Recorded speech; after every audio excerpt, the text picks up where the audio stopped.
Anthony, Hodgetwins here. Hey, man. Heard about your book, man, about 9 boys decided to play basketball and they identify as female. How you could compete as another gender when you got a mushroom tip between your legs and some balls swinging? Oh, I identify as female, so never mind this mushroom tip and these set of testicles dangling between my legs while I'm dribbling up and down the basketball court. And the girls, they shaking and baking, and they got their tits is going sideways. You sitting there with pecs. It's not, sir. It's ma'am, and he duck it on the women, breaking all their ankles. Man. Hey, dudes ain't got no place in women's sports. The book is called Transgender Hoops, Identify as Female. Hey, this foolishness has got to stop, man. If you allow men to play women's sports, you no longer have women's sports because women is not going to transition and play male sports. Yeah. Read the reviews on Amazon. Women's sports ain't co-ed. Yeah. You know, John McEnroe got slapped all over the lot when he said about Serena Williams. She's great. Serena Williams is great and all. But if Serena Williams were he said she's the best female player ever. And they were like, well, why not just the best player ever? And he's like, because she's a woman. Like, if she were a man, she'd get her ass kicked. And everyone was like, no, how dare you? Right. There is something called the Universal Tennis Ranking. She would rank in the mid-ranks of college male players if she were a man. And Serena Williams had said like 5 years ago, no, I'd never want to play with like Andy Roddick. He'd kill me. She actually did this. There was a 200th ranked man in the world who she wanted to just warm up with. And they played a normal match for, he won 6-1, 6-0. Right, and he was like ranked 200th in the world, and the only shock was that he dropped a point to her. Well, there was the issue of Renee Richards when Renee Richards started playing tennis against women and kicking their ass, and he was a middling player at best as a woman, or as a man rather, but as a woman, he was a fucking killer. I mean, this is what should insult feminists. It turns out that Caitlyn Jenner won all these Hero of the Year awards and everything. We men are so great that even when we decide to be women, we're better than women. That was the most bizarre thing. He'd only been a woman for 6 months. But he's amazing at Woman it. Of the Year. He's incredible at it. He was a natural. He's a gold medalist. It turns out that men are woman. better even at being women than women. Like, no wonder feminists are pissed, and they should be. And this whole glossing over the difference between feminists who have been claiming that women are distinct from men and important and different and better in certain ways. Like, I don't understand how you hold these two simultaneous thoughts. Hillary Clinton needs to be president because we need a female president. But also, Donald Trump, if he said he was a woman tomorrow, would be a woman. How do you hold those two simultaneous thoughts? I always thought that in the last week of the election, if Trump thought he was going to lose, he should have just declared himself a woman, and then he too could have run as the first female president. That would have been amazing. That would have been incredible trolling. If he just showed up with a dress and lipstick. Man. And the entire left. I identify as a woman. I'm the best looking woman ever. I've been voted as the best looking woman of all time. There was a guy who was ready for this. 50 years old. He was 6'4" or 5.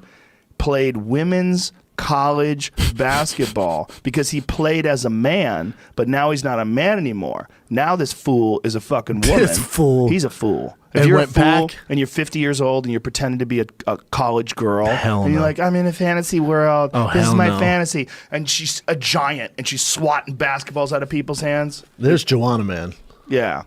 See if you can find the guy who was 50, type in 50-year-old transsexual man, transsexual plays women's college basketball. In America. Right, yeah, in America. But here's the thing.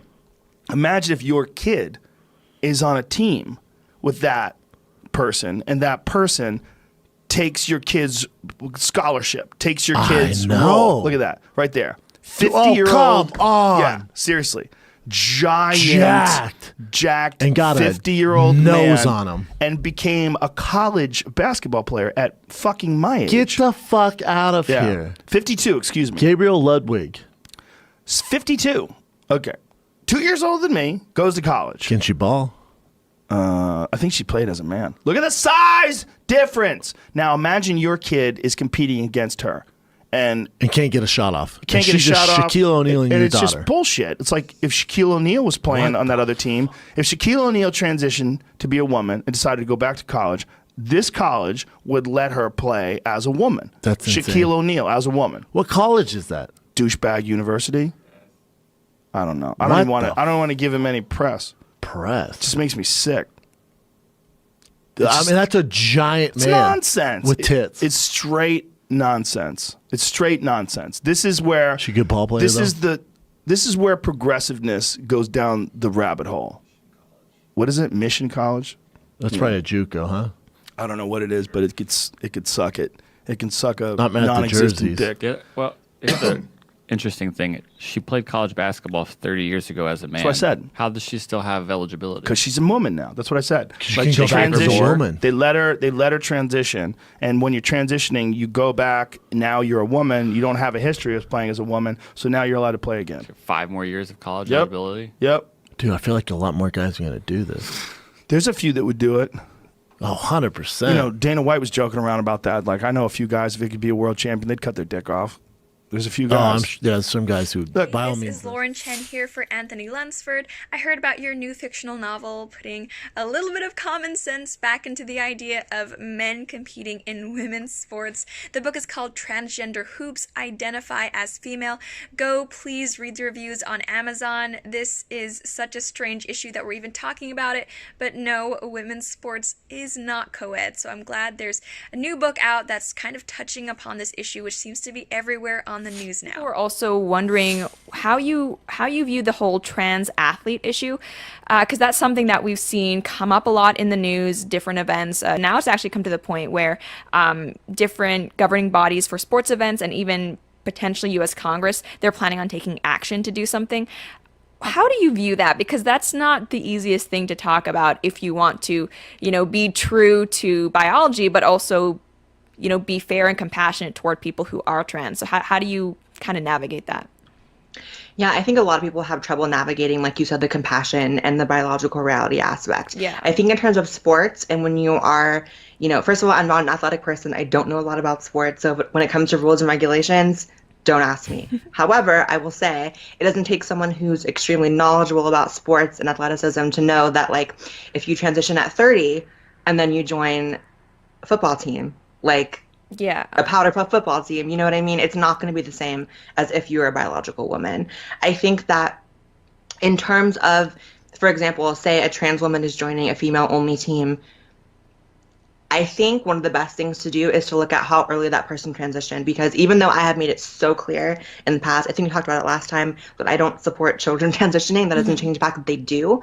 And so I think if you transition before puberty, you're going to develop completely as a normal female. And so I think that's fine. But I think any later than that, I think that, and it's a hard thing to say, I think that possibly the best answer is having separate leagues for trans people. I know that that's not always the most popular opinion because you get the whole like separate but not equal thing. But in reality, if you're talking about physicality, there isn't really equality. So I kind of throw the equality thing out the window, if that makes sense. Yeah. And that's, I mean, I've heard people on Twitter suggest the same thing, and that's kind of where I lean towards, because on the one hand, you don't want to say trans athletes, I'm sorry, you just can't compete ever, because, I mean, that sucks. But on the other, especially when you have, it's maybe not as big of a deal when you're talking about female to male athletes, but definitely when it's male to female. So I have to start off this whole trans sports thing with some transparency about where I am coming from, which is the perspective of not knowing anything about sports. I had never been into sports. I'm the kind of person that in social settings, when sports references are made, they go right over my tranny head. I have no clue. So that had to be said, I feel like, for me to do this video. So probably the most famous transgender athlete on a high level is Fallon Fox from the MMA. Just learned that acronym. So feast your eyes on this video of Fallon Fox taking her opponent down in 39 seconds. These girls are getting right into it. Fox to the knees, and that's it. Fallon Fox. It was also reported in a fight after that she broke her opponent's skull. Broke the skull. This happened in the first round, in the first 2 minutes. She literally walked on stage, broke her skull, and won. And I'm sorry, but you'd have to be a complete idiot to think that Fallon Fox does not have at least somewhat, like maybe you don't want to go all the way, but at least somewhat of a biological advantage over her opponent. Hormones or not, surgeries or not, Fallon Fox actually transitioned late into her adulthood, which means she went through an entire male puberty, developed entirely male, and then transitioned. So when it comes to things like bone structure, which are irreversible in transition, we're talking wrist size, hand size, finger size, elbow size, joint size. They're all thicker than her biological female opponents. Now, obviously, when it comes to fighting, the size of those things are very, very important to fighting and hitting someone. I like to think my hands aren't that big, but this isn't about me. Okay. And this issue of trans people in sports is not secluded to just professional sports. It is also affecting high schools. Check out this mini documentary from a high school in Connecticut. A transgender high school athlete who is biologically a male took first place in both the 100 and 200 meter dash at Connecticut's Girls Track and Field State Championships. When I'm at the start of the race, when I'm lining up and getting into my blocks, everyone already knows the outcome. Those two athletes are going to come 1 and 2, and everyone knows it. No one thinks it's fair, because we all know that males are physically stronger than females and they compete at a higher level. For, like she said, everyone to go into it already knowing the outcome, to me is a problem. In my opinion, and this is me setting aside every bit of bias that I may or may not have as a trans woman myself, it seems to me that the titles that these young girls are working so hard for are being taken, and it's really not fair. So here is a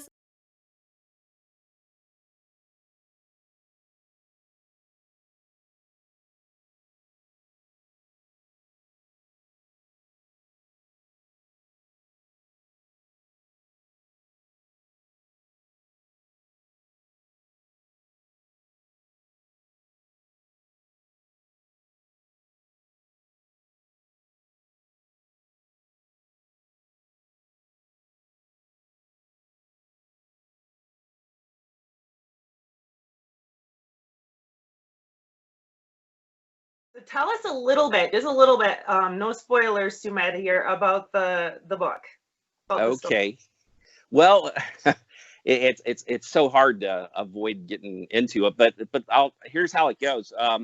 The story's about 9 guys, high school boys, that are basically get put in a bad situation by abusive coaches. And I know you've got a kid that plays hockey, so if you've either had at some point in your life a bad coach, or you've seen them in action on other teams, and us as parents, it's so hurtful and it makes you so angry. So you get to see what happens, and that's kind of what sparks this whole story. It was written really as a fictional sports novel to get your interest into it, and that's what happens in the story. That's what sparks it. These poor boys have no chance of going to college. They had these great college dreams of playing sports and earning a scholarship. Without that scholarship, they have no chance of going to college. So in rolls into the story two gentlemen that kind of transform and changed these young men's lives, not in a good way for them, but not in a good way for the rest of the world. And what happens is they find a loophole in the system. And we all know what that loophole is. It's that blind political correctness that enables you to, in 1 second, be able to say, I choose to identify as a female, and now I'm allowed to play in women's sports. I'm allowed to play against girls the next day without taking any hormones, without doing any kind of surgeries, without seeing anyone. You just selectively do it. And that's what sparks the story. These 9 boys have an event that pulls them together from 4 different high schools here in Cincinnati. I won't mess that up. You got to read it to get it. But and they move on and they have great success, and they use, as bad as it is, they end up using that political correctness and that identifying as female as like a force field for them. They're untouchable because everybody knows that the PC sledgehammer will come down on you hard if you buck up against them. So they take advantage of that. Story goes on, and you're really going to have to read it. But the end of the story is that point to where realization hits, and that gut check. And it'll be that gut check for every reader that reads the book about, what have I done? Basically, in the process of doing this to help 9 boys, I've burned Title IX to the ground. I've destroyed women's sports. That's over. So that's kind of, I guess, the little spoiler alert part. That's kind of short version. Reality. Yeah. Reality. We have almost half the states now letting children do this, identify as